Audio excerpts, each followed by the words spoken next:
Hello everyone. हम कर रहे हैं केमिकल इक्विलिब्रियम के कुछ क्वेश्चंस को। आज की वीडियो में हम सोल्व करेंगे प्रीवियस ईयर क्वेश्चंस को। ठीक है, आज की वीडियो में मैं आपको बताऊंगा 2021 से लेकर इससे पहले तक, ठीक है ना, जितने भी क्वेश्चंस आए हुए हैं केमिकल इक्विलिब्रियम और आयनिक इक्विलिब्रियम चैप्टर से, ठीक है, वो सब हम डिस्कस करेंगे। तो आज की वीडियो में मैं आपको क्वेश्चन नंबर 1 से लेकर क्वेश्चन नंबर 10 तक, ठीक है ना, जो क्वेश्चन नंबर 1 होगा हमारा वो 2021 में आया हुआ क्वेश्चन होगा, और फिर हम उसके बाद 2020 में, 19 में, 18 में जितने भी क्वेश्चंस आए हैं इस चैप्टर के वो सब डिस्कस करेंगे। ठीक है, तो चलिए स्टार्ट करते हैं आज की वीडियो को। देखिए, तो देखिए क्वेश्चन नंबर 1, ठीक है ना, हम करते हैं। और ये क्वेश्चन आया हुआ है नीट 2021 में। ठीक है, कह रहा है, क्वेश्चन को पढ़ते हैं। The pKb of dimethyl amine and pKa of acetic acid are 3.27 and 4.77 respectively at T kelvin temperature. ठीक है, the correct option for the pH of dimethyl ammonium acetate solution is. तो देखिए, इसमें दिया हुआ है आपको डाईमिथाइल एमाइन, डाईमिथाइल अमाइन दिया हुआ है हमको। तो ये नाइट्रोजन कंटेनिंग कंपाउंड है, और जिस कंपाउंड में नाइट्रोजन होती है वो क्या होता है, वीक बेस होता है। ठीक है, तो ये हमारे पास क्या है, एक वीक बेस है। ठीक है, प्लस एक हमको दिया हुआ है यहाँ पर एसिटिक एसिड। ठीक है ना, एसिटिक एसिड क्या होती है हमारे पास, एक ऑर्गेनिक एसिड होती है, और ऑर्गेनिक एसिड हमारे पास होती है वीक एसिड। ठीक है ना, जो ऑर्गेनिक एसिड होती है हमारे पास वो वीक एसिड होती है। तो यहाँ पर ये बताओ, जब वीक एसिड वीक बेस के साथ मिलेगा तो जो यहाँ पर सोल्ट की फॉर्मेशन होगी, ठीक है ना, सोल्ट बनेगा, तो सोल्ट भी कैसा होगा, वीक एसिड और वीक बेस का वो सोल्ट होगा, है ना। तो यहाँ पर जो सोल्ट बन रहा है, सोल्ट का नाम दिया हुआ है यहाँ पर, ये देख लो, डाईमिथाइल अमोनियम एसीटेट बन रहा है। तो यहाँ पर सोल्ट कौन सा बन रहा है, हम उसका नाम ही लिख लेते हैं। ठीक है ना, डाई मिथाइल अमोनियम एसीटेट। ठीक है ना, ये हमारे पास सोल्ट बन रहा है। तो ये क्या है हमारे पास, salt of weak acid and weak base. ठीक है ना, वीक एसिड और वीक बेस का ये सोल्ट है। अब ये बताओ, जो सोल्ट वीक एसिड और वीक बेस से बनते हैं उन सोल्ट का पीएच हम किस तरीके से कैलकुलेट करते हैं। तो उनका पीएच निकालने के लिए हमारे पास फॉर्मूला होता है 1/2 pKw, ठीक है ना, प्लस pKa माइनस pKb। ठीक है ना, ये हमारे पास फॉर्मूला होता है। अब आप यहाँ पर देखो, क्वेश्चन में क्या गिवन है आपको, pKb और pKa की वैल्यू गिवन है हमारे पास। तो मैं यहाँ साइड में लिख लेता हूँ, हमारे पास pKb की जो वैल्यू गिवन है वो 3.27 है, और pKa की वैल्यू जो गिवन है क्वेश्चन में वो कितनी है बच्चों, 4.77 है। ठीक है, हमको pH निकालना है, तो बस यहाँ पर वैल्यू रख दो। और pKw की वैल्यू आप जानते होंगे कितनी होती है, 14 होती है। तो इसका pH आ जाएगा हमारे पास 1/2, pKw की वैल्यू होती है 14, pKa आपको गिवन है 4.77 माइनस 3.27।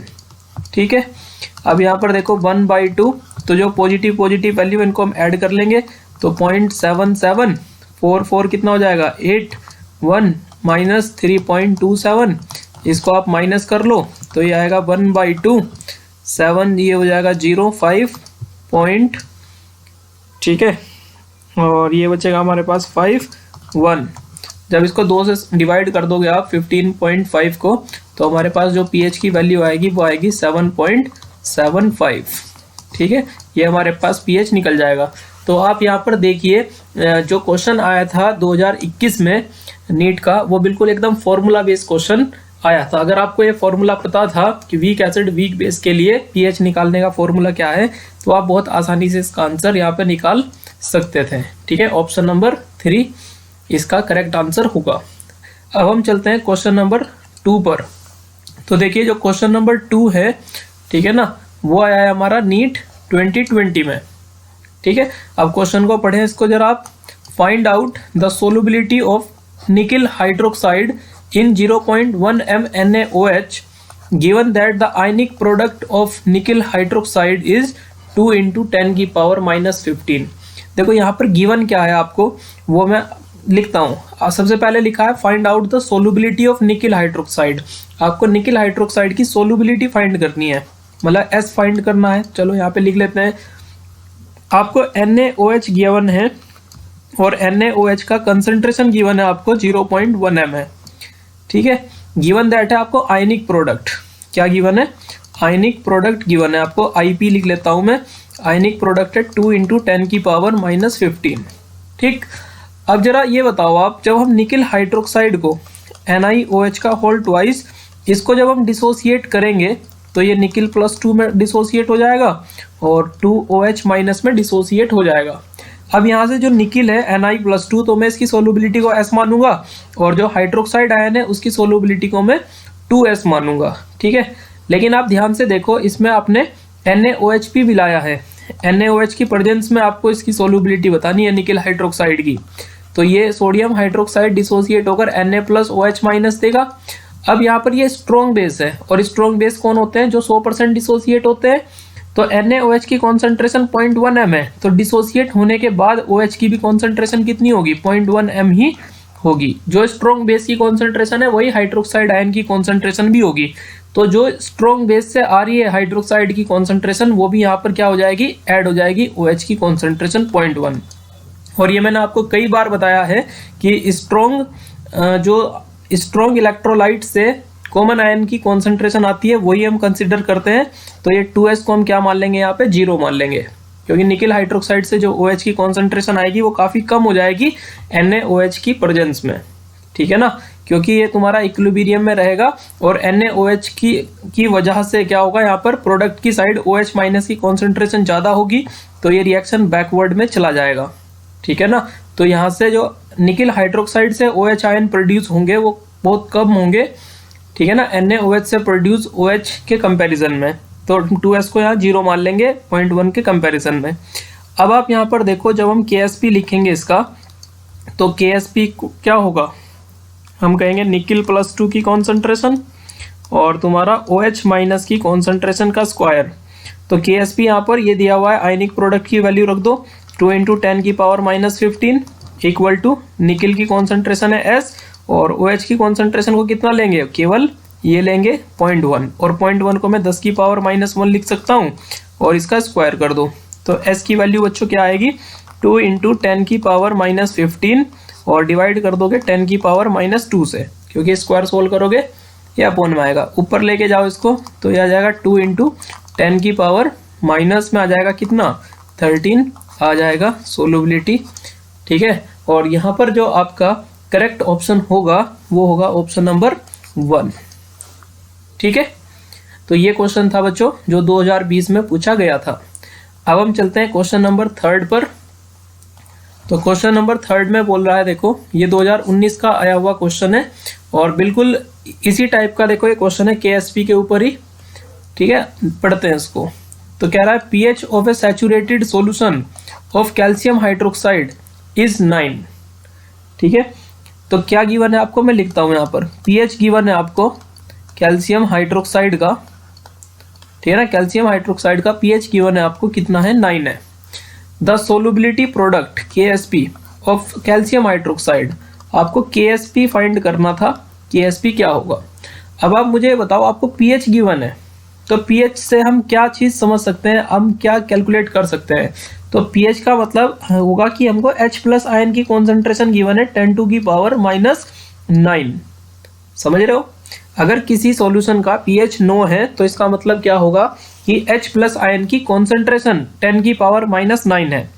और यदि H+ की कॉन्सेंट्रेशन 10⁻⁹ है तो मैं अब यहाँ से OH- की कॉन्सेंट्रेशन भी पता लगा सकता हूँ, कितनी होगी, 10⁻⁵ होगी, क्योंकि H+ आयन और OH- की जो कॉन्सेंट्रेशन है उसका जो प्रोडक्ट है वो 10⁻14 होता है। तो अगर मुझे H+ आयन की कॉन्सेंट्रेशन पता है 10⁻⁹ है, तो OH- की कॉन्सेंट्रेशन में क्या कह सकता हूँ, 10 की पावर कितनी होगी, -5 होगी।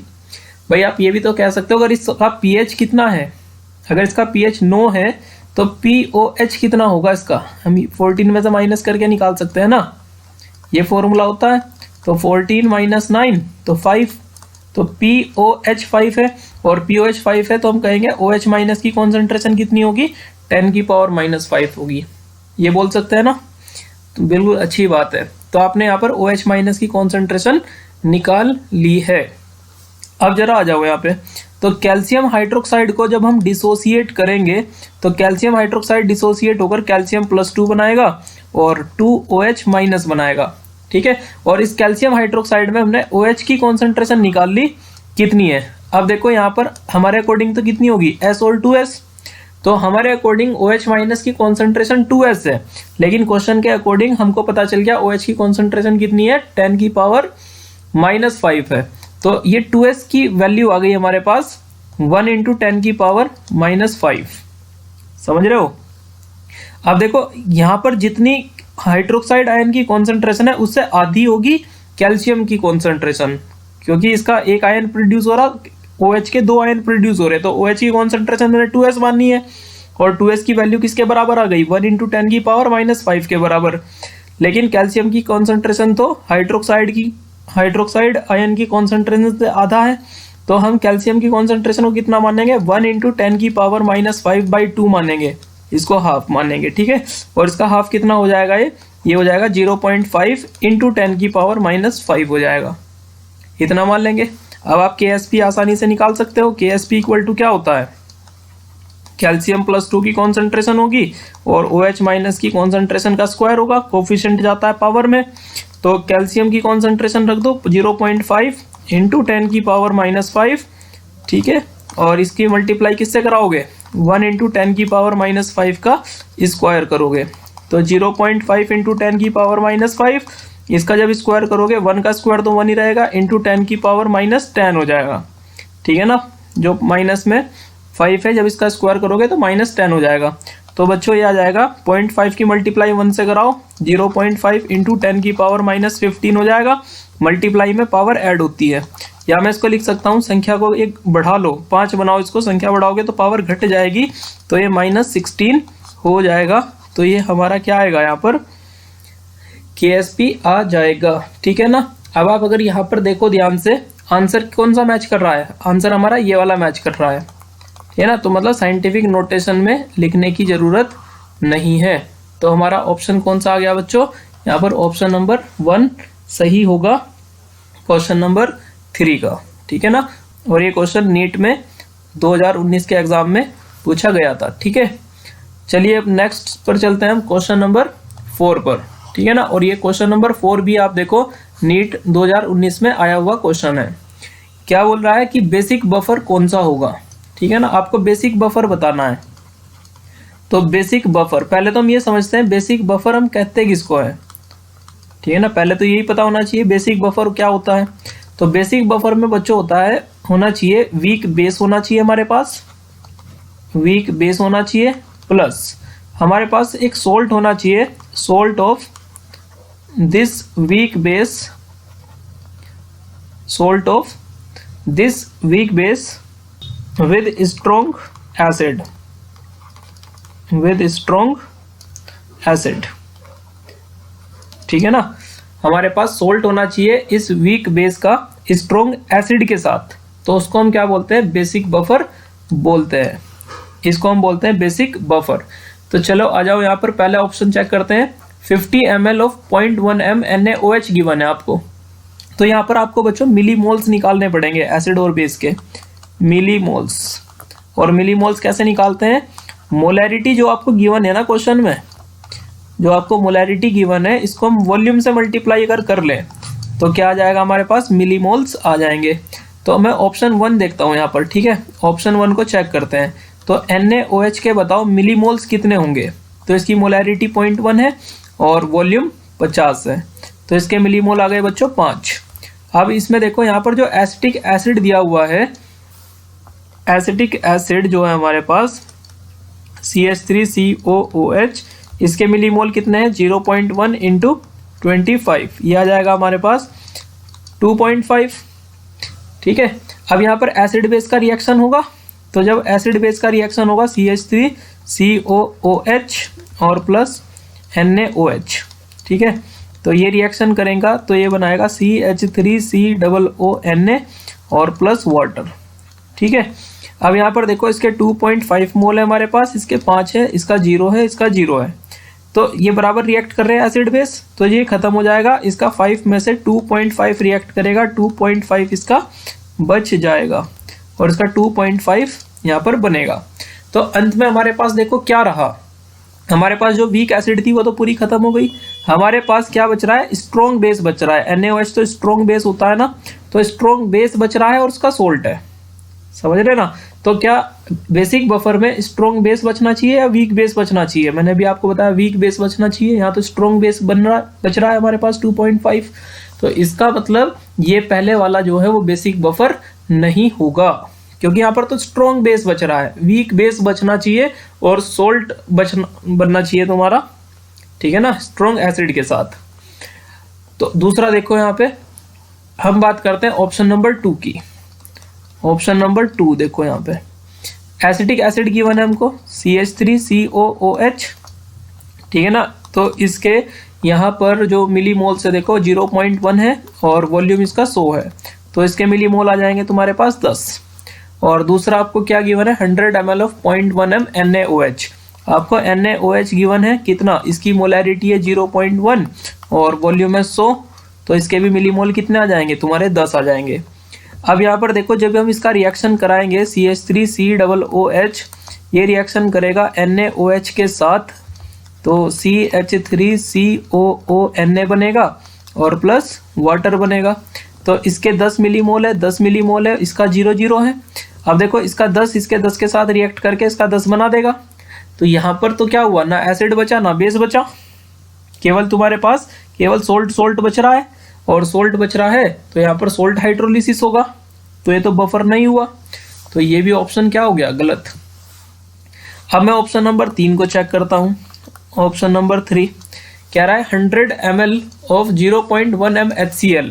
देखो तुम्हारे पास एक HCl है और HCl का क्या गिवन है आपको, मोलैरिटी 0.1 और वॉल्यूम है 100, तो ये आ जाएगा तुम्हारा बच्चों 10 मिलीमोल आ गए HCl के। और कह रहा है 200 ml है 0.1 m NH4OH, हमारे पास एक है NH4OH है और इसका मोलैरिटी है 0.1, वॉल्यूम है 200, तो ये आ जाएगा तुम्हारा 20, इसके मिलीमोल आ गए 20।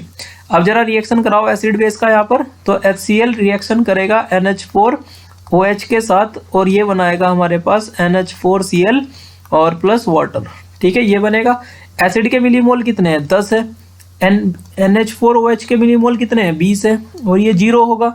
अब देखो इसका 10 तो इसके 10 के साथ रिएक्ट करेगा और यहाँ पर इसका 10 मिलीमोल बच जाएगा, और 10 इसका खर्च हुआ, 10 इसका खर्च हुआ, तो 10 यहाँ पर इसका बनेगा इस तरीके से। अब तुम्हारे पास क्या बना, देखो यहाँ पर ये वीक बेस होता है तुम्हारा, नाइट्रोजन कंटेनिंग बेस होते हैं वीक, तो तुम्हारे पास वीक बेस बच गया 10 मिलीमोल। और यहाँ पर देखो NH4Cl क्या है, इसी बेस का strong acid, HCl strong acid है, तो HCl के साथ तुम्हारा क्या है, ये सोल्ट है, ये तुम्हारा सोल्ट है, वीक बेस और स्ट्रॉन्ग एसिड का सोल्ट है, इसके 10 मिलीमोल बन गए। तो क्या ये जो बेसिक बफर की नीड है वो पूरी कर रहा है। तो तुम्हारे पास क्या वीक बेस है, तो आप कहोगे हाँ जी 10 मिलीमोल है वीक बेस के। क्या आपका इसी वीक बेस का जो सोल्ट है स्ट्रॉन्ग एसिड के साथ वो भी बन रहा है क्या, तो 10 मिलीमोल उसके भी बन रहे हैं। तो बिल्कुल ये क्या हो गया, यहाँ पर हमारे पास बेसिक बफर हो गया है, ठीक है। अब यहाँ पर अगले क्वेश्चन में आप देखो तो इसमें स्ट्रॉन्ग एसिड है HCl और इसमें NaOH जो है वो स्ट्रॉन्ग बेस है, स्ट्रॉन्ग एसिड स्ट्रॉन्ग बेस, तो ये तो न्यूट्रल सोल्ट बना देंगे। और यहाँ पर आप मिलीमोल भी निकालोगे 100 × 0.1 तो 10 आएगा, और इसका भी 100 × 0.1 करोगे तो ये भी 10 आएगा, तो दोनों बराबर लिए गए हैं बिल्कुल। तो इसका तो pH 7 हो जाएगा, है ना, ये न्यूट्रल सोल्ट बनेगा यहाँ पर NaCl। तो करेक्ट ऑप्शन बच्चों कौन सी हो जाएगी, यहाँ पर ऑप्शन नंबर 3 हो जाएगी, जिसमें बेसिक बफर बन रहा है। इस तरीके से आपको यहाँ पर चेक करने थे ऑप्शंस को, बेसिक बफर किस में बन रहा है, ठीक है। मुझे करने में आप ये देख लो ज़्यादा थोड़ा टाइम लग गया इसको लिखने में, समझाने में। अगर हम खुद से करेंगे है ना इसको समझने के बाद, तो ये ज़्यादा बड़ा क्वेश्चन नहीं है, ठीक है ना, बहुत जल्दी से हो जाएगा। आप इसको समझने की कोशिश कीजिए किस तरीके से बेसिक बफर को हम चेक करते हैं कि वो बेसिक बफर है या नहीं है, या एसिडिक बफर भी का भी क्वेश्चन आ सकता था इस तरीके से। अगर यहाँ पर एसिडिक बफर पूछता तो एसिडिक बफर के लिए क्या होना चाहिए था, यहाँ पर एक वीक एसिड होनी चाहिए थी और साथ में वीक एसिड के साथ क्या होता, स्ट्रॉन्ग बेस के साथ सोल्ट होना चाहिए था, तो उसको हम एसिडिक बफर बोलते हैं। ठीक है, तो ये क्वेश्चन था हमारा 2019 में आया हुआ। ठीक है, नेक्स्ट चलते हैं अगले क्वेश्चन पर। क्वेश्चन नंबर 5 देखो क्या कह रहा है, और ये क्वेश्चन है आपका 2018 में पूछा हुआ।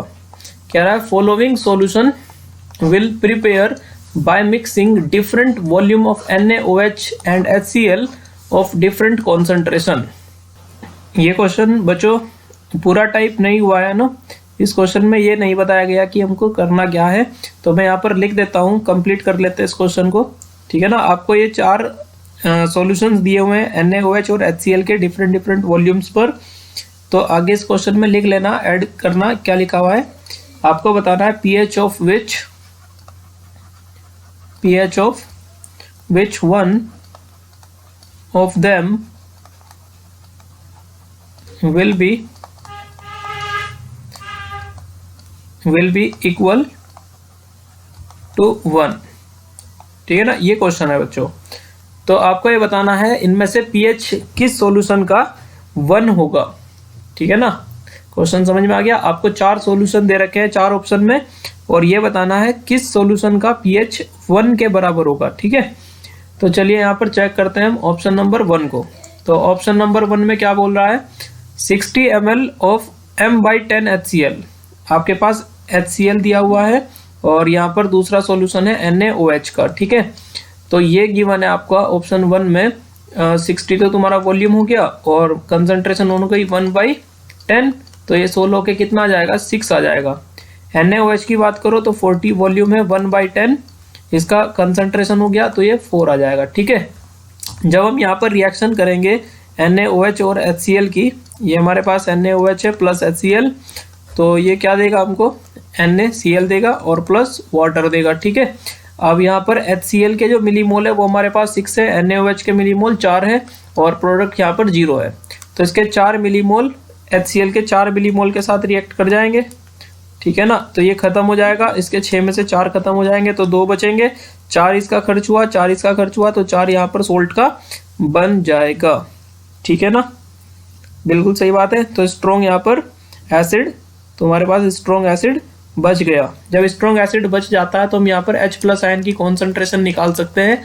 H+ आयन की कॉन्सेंट्रेशन कैसे निकाल लोगे, एसिड के मिलीमोल 6 माइनस बेस के मिलीमोल 4 और डिवाइड कर दोगे टोटल वॉल्यूम से, तो टोटल वॉल्यूम कितना हो जाएगा, 40 ml और 60 ml कितना हो जाएगा, 100 ml हो जाएगा। ठीक है, तो यहाँ पर आ जाएगा हमारे पास 2/100, तो इसको सोल्व करोगे 1/50 आ जाएगा। 1/50 कितना होता है, पॉइंट लगा के यहाँ 0 लगा सकते हो, यहाँ पर 0 लगा के एक और 0 लगा सकते हो, सोल्व करेंगे यहाँ पर 2 आ जाएगा, तो ये 2 × 10⁻⁻2 हम लिख सकते हैं H+ आयन की कॉन्सेंट्रेशन है।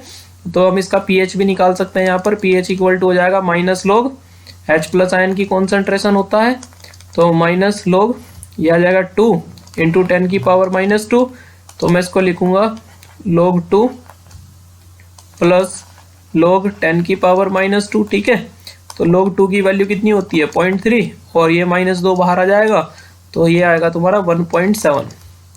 तो ये जो सॉल्यूशन हमको गिवन है इसका pH कितना आएगा, 1.7 आएगा, तो ये तो बच्चों गलत हो गया। अब हम ऑप्शन नंबर 2 को चेक कर लेते हैं यहाँ पे। ठीक है, ऑप्शन नंबर 2, तो ऑप्शन नंबर 2 में क्या कह रहा है, देखो HCl के बारे में 55 इसका वॉल्यूम है और M/10 इसका कॉन्सेंट्रेशन है, तो इसकी वॉल्यूम तो हो गया तुम्हारा 55 इंटू कॉन्सेंट्रेशन है 1/10, तो मिलीमोल आ जाएंगे 5.5। NaOH का देखते हैं 45 और 1/10, ठीक है ना, 45 वॉल्यूम है और 1/10 तुम्हारा कॉन्सेंट्रेशन है, ये आ जाएगा 4.5 आ जाएगा। ठीक है, तो इसमें भी आप ध्यान से देखोगे अगर, तो एसिड के जो मिलीमोल से वो ज़्यादा है, तो यहाँ पर भी तुम क्या निकालोगे, H+ आयन की कॉन्सेंट्रेशन निकालोगे, तो ये आ जाएगा हमारा 5.5 माइनस 4.5 और टोटल वॉल्यूम कितना हो जाएगा, 55 और 45 100 हो जाएगा। ठीक है, ये आएगा हमारे पास 1/100 और 1/100 होता है तुम्हारा 10⁻⁻2। यदि H+ आयन की कॉन्सेंट्रेशन 10⁻⁻2 है तो pH कितना हो जाएगा, 2 हो जाएगा। तो इसका मतलब पहला ऑप्शन भी हमारा गलत हो गया यहाँ पे। ठीक है ना, और जो दूसरा है हमारा ये भी गलत हो चुका है, इसका pH 2 आ रहा है। अब हम चेक करते हैं ऑप्शन नंबर 3 को। ठीक है ना, ऑप्शन नंबर 3 को चेक करते हैं।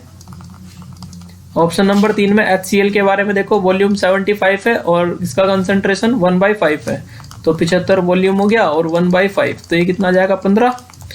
और NaOH का देखो 25 और 1/5, वॉल्यूम है 25 और कॉन्सेंट्रेशन है 1/5, तो ये आ जाएगा तुम्हारा 5।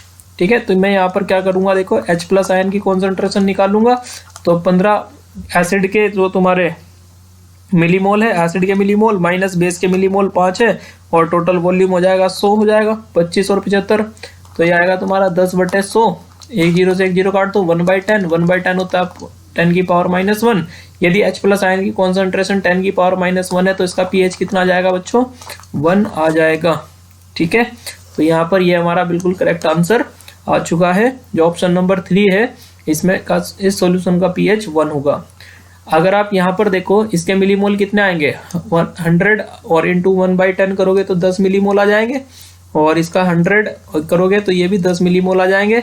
तो यहाँ पर स्ट्रॉन्ग एसिड स्ट्रॉन्ग बेस के इक्वल मिलीमोल्स को आप मिलाओगे तो ये तो न्यूट्रल हो जाएगा सॉल्यूशन, इसका pH 7 आएगा। तो यहाँ पर जो 1 आ रहा है pH वो आ रहा है ऑप्शन नंबर 3 में।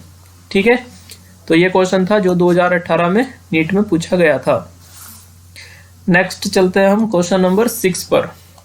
तो क्वेश्चन नंबर 6 में बोल रहा है the solubility of barium sulphate in water 2.42 into 10 की पावर -3 ग्राम पर लीटर एट 298 केल्विन।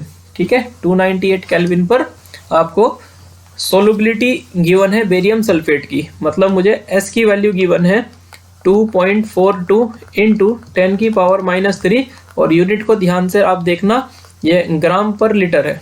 ठीक है, the value of solubility product KSP will be, आपको इसका KSP फाइंड करना है। ठीक है ना, KSP क्या होगा ये मुझे बताना है, KSP फाइंड करना है। ठीक है, तो KSP निकालने के लिए मुझे सोलुबिलिटी चाहिए मोल पर लीटर में, तो हम पहले मोल पर लीटर में सोलुबिलिटी को भैया निकालते हैं।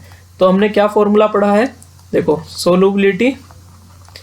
सोलुबिलिटी यदि हमारे पास है इन ग्राम पर लीटर, तो उसको हम लिखेंगे सोलुबिलिटी इन मोल पर लीटर, और इसको मल्टीप्लाई कर देंगे किससे, मोलर मास से। ठीक है ना, मोलर मास से मल्टीप्लाई करा लो।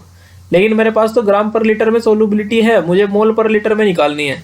तो अगर मोल पर लीटर में सोलुबिलिटी निकालनी है तो कैसे निकालेंगे बच्चों, ये मोलर मास को डिवाइड कर दो, ग्राम पर लीटर में सोलुबिलिटी और डिवाइडेड बाय मोलर मास। ठीक है ना, ऐसे लिखेंगे।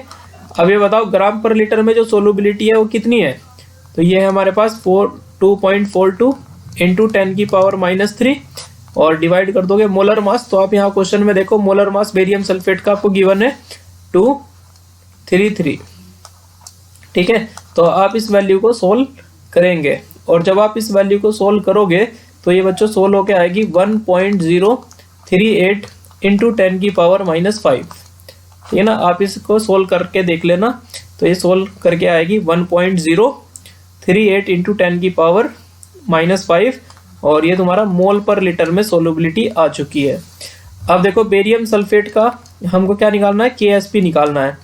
तो ये बताएंगे बेरियम सल्फेट को हम कैसे तोड़ेंगे।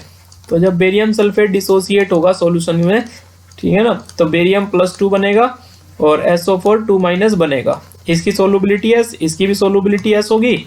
तो यहाँ पर KSP हम कैसे लिखते हैं, बेरियम +2 आयन की कॉन्सेंट्रेशन, सल्फेट SO4 2- की कॉन्सेंट्रेशन। ठीक है, तो KSP इक्वल टू आ जाएगा तुम्हारा, इसकी सोलुबिलिटी S मानी है मैंने, इसकी भी सोलुबिलिटी S मानी है।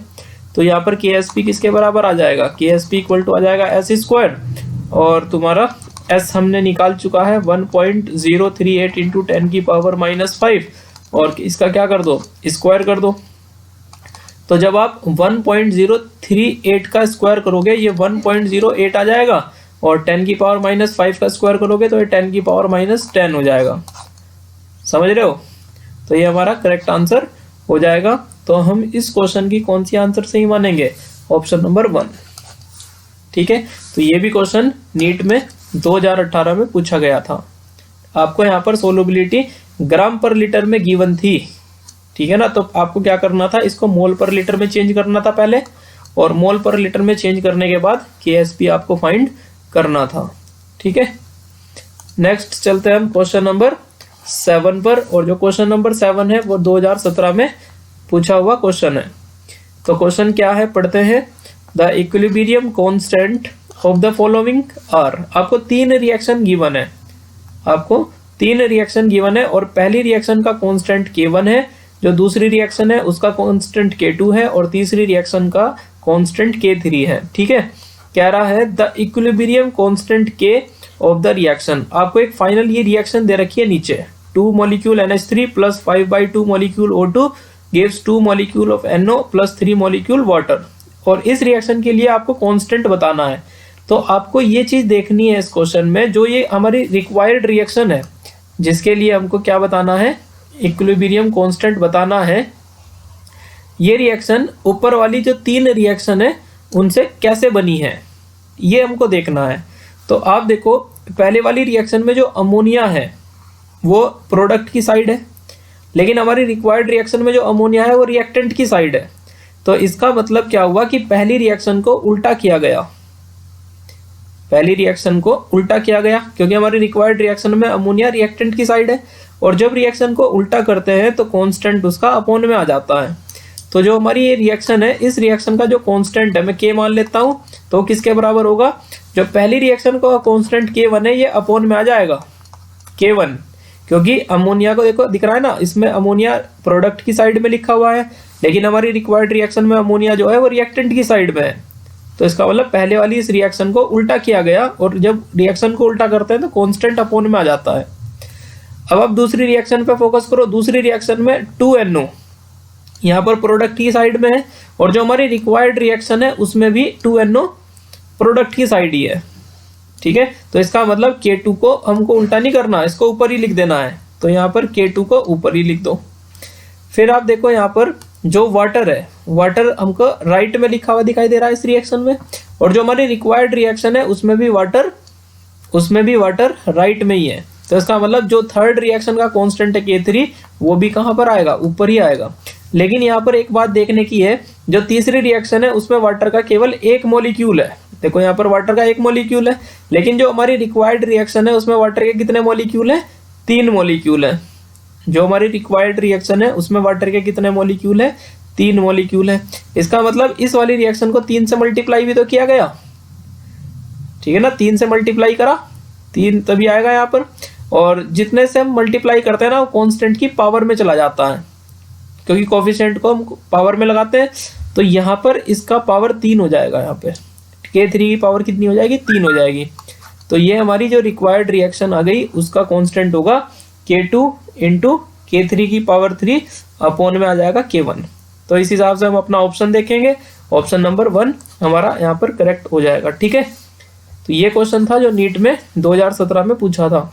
ठीक, नेक्स्ट क्वेश्चन पर चलते हैं, क्वेश्चन नंबर 8। और जो क्वेश्चन नंबर 8 है वो भी 2017 का ही क्वेश्चन है। कह रहा है देखो, concentration of the Ag plus ion in A saturated solution of Ag2C2O4 is 2.2 into 10 की पावर -4 मोल पर litre. Solubility product of Ag2C2O4 is. आपको सोलुबिलिटी प्रोडक्ट बताना है। देखो क्या गिवन है, एक बार और पढ़ लेते हैं क्वेश्चन को। Concentration of Ag plus ion in A saturated solution of Ag2C2O4 is this. आपको मोल पर लीटर में ये क्या गिवन है, कॉन्सेंट्रेशन गिवन है। कॉन्सेंट्रेशन का मतलब सोलुबिलिटी गिवन है। ठीक है ना, S की वैल्यू गिवन है आपको 2.2 इंटू 10 की पावर -4। सही है, तो सोलुबिलिटी प्रोडक्ट बताना है मुझे, KSP क्या होगा। समझ गए। अब आप यहाँ पर देखो Ag2C2O4 ये हमारे पास एक कंपाउंड है। ठीक है, जब ये डिसोसिएट करेगा, ठीक है ना। अच्छा, यहाँ पर ये सोलुबिलिटी जो कॉन्सेंट्रेशन है वो किसकी गिवन है, Ag प्लस आयन की गिवन है। किसकी गिवन है, Ag प्लस आयन की। तो ये कॉन्सेंट्रेशन है तुम्हारी Ag प्लस आयन की, किसमें, किसके अंदर, Ag2C2O4 इस कंपाउंड के अंदर। ठीक है, तो देखो जब ये आयन ये कंपाउंड डिसोसिएट करेगा तो 2Ag प्लस बनाएगा और C2O4 2 नेगेटिव बनाएगा। ये इस तरीके से डिसोसिएट हो जाएगा। और इस कंपाउंड में जितना भी सिल्वर प्रेजेंट है उसकी कॉन्सेंट्रेशन आपको गिवन है ये तो सिल्वर की कॉन्सेंट्रेशन अगर मैं अपनी तरफ से मानूंगा तो 2s और s मानूंगा, तो इसका मतलब जो ये क्वेश्चन में गिवन है आपको 2s की वैल्यू है, क्योंकि इस कंपाउंड में जितना भी सिल्वर प्रेजेंट है उसकी कॉन्सेंट्रेशन इतनी है, हमारे अकॉर्डिंग सिल्वर 2s है, तो इसका मतलब ये 2s की वैल्यू हुई। तो ये हो गया तुम्हारा 2.2 इंटू 10 की पावर -4। तो अगर 2s की वैल्यू इतनी है तो s की वैल्यू कितनी होगी, 1.1 इंटू 10 की पावर -4, इसका आधा कर दोगे तो ऑक्सलेट आयन की कॉन्सेंट्रेशन आ जाएगी। अब KsP निकालना है तो KsP कैसे लिखोगे, KsP इक्वल टू आएगा तुम्हारा सिल्वर आयन का जो कॉन्सेंट्रेशन है उसका स्क्वायर कर दो, और कोफिशिएंट पावर में जाता है ना इसलिए, तो C2O4 2 का इसका पावर 1 ही रहेगा, क्योंकि यहाँ पर देखो ऑक्सलेट का जो कोफिशिएंट है वो 1 है। तो सिल्वर की कॉन्सेंट्रेशन है 2.2 इंटू 10 की पावर -4, इसका क्या कर देंगे हम यहाँ पे स्क्वायर कर देंगे, और तुम्हारा ये आ जाएगा 1.1 इंटू 10 की पावर -4। जब हम 2.2 का स्क्वायर करोगे बच्चों ये आएगा 4.84, ठीक है ना, इंटू 10 की पावर -8 हो जाएगा, 10 की पावर -4 का स्क्वायर, और 1.1 इंटू 10 की पावर -4। जब आप 4.84 की मल्टीप्लाई 1.1 से करोगे तो ये सोल्व होने के बाद आएगा 5.3, ठीक है, और ये है 10 की पावर कितना -8, और ये है 10 की पावर -4, तो जब आप इसकी मल्टीप्लाई कर लोगे आ जाएगा 10 की पावर -12 आ जाएगा, ठीक है। तो यहाँ से आप देखो जो हमारा आंसर है वो KsP वो आने वाला है ऑप्शन नंबर यहाँ पर 3, ठीक है, ऑप्शन नंबर 3 करेक्ट आंसर हो जाएगी इसकी, ठीक है। नेक्स्ट चलते हैं हम क्वेश्चन नंबर 9 पर, ठीक है, और क्वेश्चन नंबर 9 जो है वो भी 2017 में ही आया हुआ क्वेश्चन है, ठीक है। क्वेश्चन पढ़ते हैं क्या है, a 20 litre container at 400 kelvin contain CO2, 20 litre का एक कंटेनर है, ठीक है ना, 400 केल्विन टेम्परेचर पर CO2 गैस उसके अंदर भरी है और उसका प्रेशर कितना है 0.4 atm है, and an axis of strontium oxide, और इसका आपको क्या करना है वॉल्यूम को नेगलेक्ट मानना है। The volume of the container is now decrease, जो कंटेनर का वॉल्यूम है वो डिक्रीज कर रहा है बाय मूविंग। अच्छा यहाँ पर देखो जो तुम्हारा कंटेनर है उसका वॉल्यूम डिक्रीज कर रहा है, तो यहाँ पर प्रेशर बढ़ रहा होगा, क्योंकि वॉल्यूम और प्रेशर के बीच में इनवर्सली प्रोपोर्शनल का रेशियो होता है, ठीक है। Movable piston fitted in the container, the maximum volume of the container, volume बताना है क्या होगा, when the pressure of CO2 attain its maximum value will be, ठीक है ना।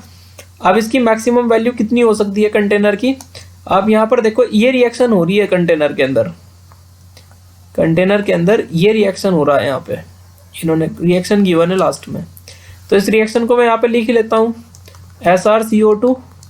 SrCO3 है, और ये डिसोसिएट हो रहा है तुम्हारा SrO में सॉलिड, ठीक है ना, ये भी सॉलिड ही है, और प्लस CO2 गैस। तो आप मुझे बताओ इसका Kp गिवन है आपको क्वेश्चन में, ये इसका Kp गिवन है 1.6, ठीक है। तो ये एक यहाँ पर देखो अगर मैं इस रिएक्शन का Kp लिखूँ, Kp में हम किसका क्या यूज करते हैं, प्रेशर का यूज करते हैं, तो प्रेशर यहाँ पर क्या SrCO3 का होगा, ये तो सॉलिड है और सॉलिड का कोई प्रेशर नहीं होता, तो प्रेशर इसका तो होगा नहीं, SrO का भी कोई प्रेशर नहीं होगा क्योंकि ये भी सॉलिड है, तो प्रेशर केवल किसका होगा, यहाँ पर CO2 का प्रेशर होगा, ये गैस है, तो मैं Kp इक्वल टू लिखूंगा यहाँ पर पार्शियल प्रेशर ऑफ CO2, ठीक है। Kp की वैल्यू कितनी है 1.6, इसका मतलब जो पार्शियल प्रेशर होगा CO2 का वही Kp की वैल्यू भी होगी, तो पार्शियल प्रेशर ऑफ CO2 आ गया Kp के बराबर, और Kp है हमारा 1.6, तो पार्शियल प्रेशर ऑफ CO2 कितना होगा 1.6 होगा, ठीक है। जो कंटेनर है हमारे पास उसका वॉल्यूम कितना है यहाँ पर 20 लीटर है, और प्रेशर कितना गिवन है हमको 0.4 गिवन है, ये इनिशियल कंडीशन है, ठीक है ना। तो इनिशियल कंडीशन में क्या है देखो यहाँ पर इनिशियल कंडीशन है, वॉल्यूम है हमारे पास 20 लीटर, ठीक है, प्रेशर कितना है हमारे पास 0.4 atm, ठीक है ना। तो ये हो गया V1, ये हो गया P1, और फाइनली कंडीशन में क्या देखना है आपको, फाइनल कंडीशन क्या है इस क्वेश्चन में, फाइनल कंडीशन है हमारे पास volume the maximum volume of the container when the pressure of CO2 attain the maximum value. अब CO2 का मैक्सिमम प्रेशर कितना हो सकता है, तो Kp के बराबर हो सकता है मैक्सिमम। तो यहाँ पर प्रेशर आपको गिवन है P2 की वैल्यू, जब इसका प्रेशर 1.6 होगा तो यहाँ पर वॉल्यूम बताना है आपको कितना हो जाएगा, ठीक है ना। जब आपको बता रहा है कि maximum volume of the container कितना होगा when the pressure of CO2 attain its maximum value, ठीक है। तो यहाँ पर आप देखो ये टेम्परेचर तो इसमें कांस्टेंट ही है 400 केल्विन, टेम्परेचर को चेंज नहीं करा, तो यहाँ पर टेम्परेचर चेंज नहीं है, तो इसका मतलब ये आइसोथर्मल कंडीशन बन रही है, आइसोथर्मल कंडीशन ये बन रही है। और आइसोथर्मल कंडीशन होने पर हम कौन सा लॉ लगाते हैं बताओ, बॉयल्स लॉ लगाते हैं, बॉयल्स लॉ लग जाता है यदि आइसोथर्मल कंडीशन हो। और बॉयल्स लॉ हमको क्या बताता है, P1V1 इक्वल टू P2V2 ये कहता है। तो बताओ P1 की वैल्यू कितनी है 0.4 है, V1 की वैल्यू कितनी है 20 है, तो प्रेशर P2 कितना है 1.6 है, वॉल्यूम V2 हमको निकालना है। तो ये 4 से 1.6 कट कैंसिल हो जाएगा कितनी बार, 4 बार, और 4 से ये कट जाएगा 5 बार, तो हमारे पास जो वॉल्यूम आएगा वो आ जाएगा 5 लीटर। तो जब CO2 के कंटेनर का प्रेशर मैक्सिमम हो जाएगा तो कंटेनर का वॉल्यूम उस समय कितना होगा, 5 लीटर होगा, ठीक है। तो इस क्वेश्चन का जो करेक्ट आंसर आ जाएगा वो आएगा ऑप्शन नंबर 4, ठीक है। तो ये क्वेश्चन जो 2017 में नीट में पूछा गया था, ठीक है ना, इसमें थोड़ा स्टेट ऑफ जो मैटर है तुम्हारा गैसियस स्टेट वाला चैप्टर है जिसमें बॉयल्स लॉ आता है, ठीक है ना, वो चैप्टर और इक्विलिब्रियम चैप्टर को मिक्स करके ये क्वेश्चन बनाया गया था, ठीक है। तो नेक्स्ट चलते हैं हम क्वेश्चन नंबर 10 पर, ठीक है ना, ये हमारा क्वेश्चन नंबर 10 है, ठीक है। क्वेश्चन नंबर 10 यहाँ पर देखो, ये नीट में फेज 2 में 2016 में आया हुआ क्वेश्चन है। तो क्या है, क्या इस क्वेश्चन में देखो पूछ रहा है द परसेंटेज ऑफ पायरिडीन। तो पायरिडीन होता है जो हमारे पास, पायरिडीन जो होता है हमारे पास उसका फॉर्मूला है C5H5N, ठीक है। और ये पायरिडीन क्या कर रहा है, पायरिडीनियम आयन है तुम्हारे पास ये, ठीक है। इसका कॉन्सेंट्रेशन गिवन है, कॉन्सेंट्रेशन कितना है 0.1 m है, ठीक है। और इसका पायरिडीन का सॉल्यूशन है और Kb गिवन है यहाँ पर पायरिडीन के लिए, Kb की वैल्यू है 1.7 इंटू 10 की पावर -9। और मैं आपको बता दूं ये क्या होता है, वीक बेस होता है, ठीक है ना। पायरिडीन क्या है, वीक बेस है। कैसे पता चला मुझे वीक बेस है ये, जिसके अंदर नाइट्रोजन आ जाता है ना, तो नाइट्रोजन कंटेनिंग बेस जो होते हैं वो वीक बेस होते हैं हमारे पास, ठीक है। तो आपको इस क्वेश्चन में करना क्या है, परसेंटेज डिसोसिएशन यहाँ पर पूछ रहा है आपसे, ठीक है ना। इसका मतलब आपको अल्फा इंटू 100 की वैल्यू यहाँ पर फाइंड करनी है।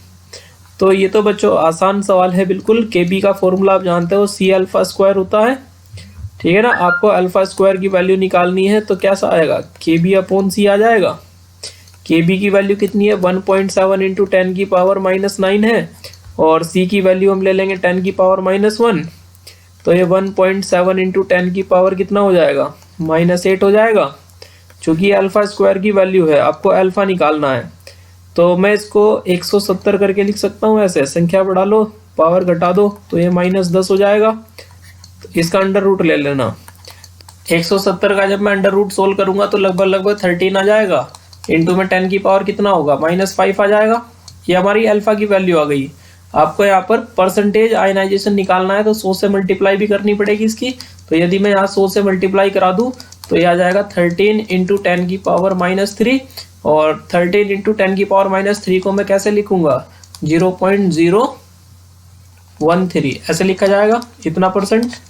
तो यहाँ पर जो इस क्वेश्चन का करेक्ट आंसर आएगा वो होगा हमारे पास ऑप्शन नंबर 2, ठीक है। तो ये थे आज की वीडियो में 10 सवाल, ठीक है ना। और ये यहाँ पे 2021 से लेकर यहाँ पर ये क्वेश्चन था 2016 में आया हुआ, ठीक है ना। जो इसके बाद के और भी क्वेश्चंस हैं जो 2016, 2015 या 14 में पूछे गए हैं, उन क्वेश्चंस को हम डिस्कस करेंगे नेक्स्ट वीडियो में। तो इस वीडियो में आज के लिए इतना ही। Thank you very much.